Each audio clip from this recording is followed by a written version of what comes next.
सर्वसामान्यांच्या हक्काचा आवाज जागर जनस्थान।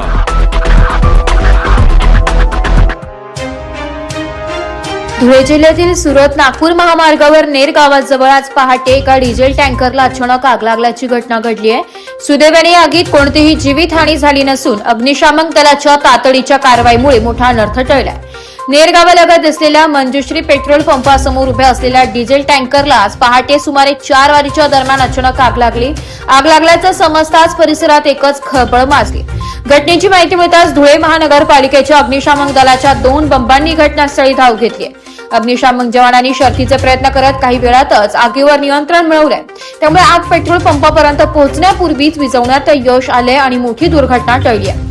या घटनेत कोणतीही जीवितहानी झालेली नाहीये। आगीचे नेमके कारण अद्याप स्पष्ट झाले नसून संबंधित यंत्रणेकडून पुढील तपास सुरू आहे। यावेळी अग्निशामक अधिकारी दुष्यंत महाजन यांच्या मार्गदर्शनाखाली अग्निशामक विभागाने परिश्रमाने वाहनातील साठा पूर्णपणे वाचवला। फक्त वाहनाचे टायर्स व बॉडी रंग यांचे नुकसान झाले। जागर जनस्थानसाठी रूपक बिरारी, धुळे।